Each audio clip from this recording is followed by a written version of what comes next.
May the 28th, Genesis 32, 26 and 29. I will not let thee go, except thou bless me. And he blessed him there.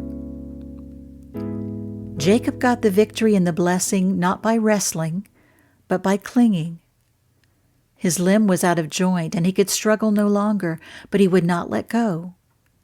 Unable to wrestle, he wound his arms around the neck of his mysterious antagonist and hung all his helpless weight upon him until at last he conquered.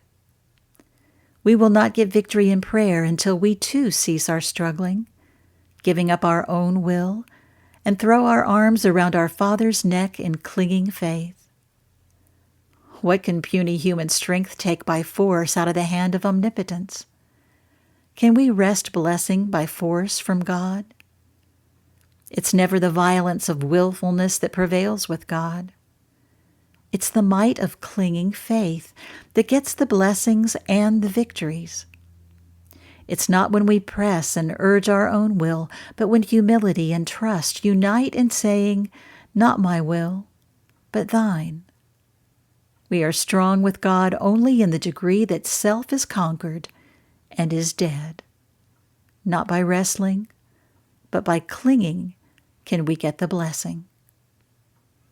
An incident from the prayer life of Charles Ussher, illustrating soul cling as a hindrance to prevailing prayer. My little boy was very ill. The doctors held out little hope of his recovery. I'd used all the knowledge of prayer which I possessed on his behalf, but he got worse and worse, and this went on for several weeks. One day I stood watching him as he lay in his cot, and I saw that he couldn't live long unless he had a turn for the better. I said to God, "Oh God, I've given much time in prayer for my boy, and he gets no better. I must now leave him to thee, and I will give myself to prayer for others.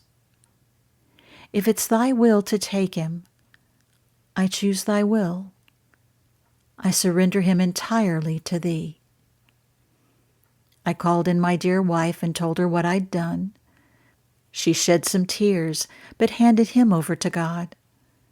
2 days afterwards, a man of God came to see us. He'd been very interested in our boy Frank and had been much in prayer for him.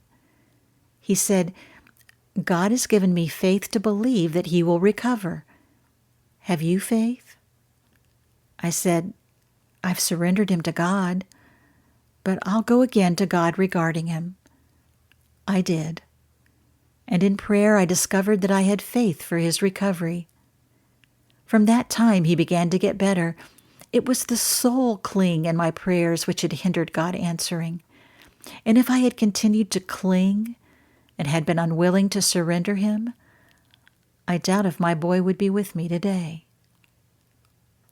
Child of God, if you want God to answer your prayers, you must be prepared to follow the footsteps of our father Abraham, even to the mount of sacrifice.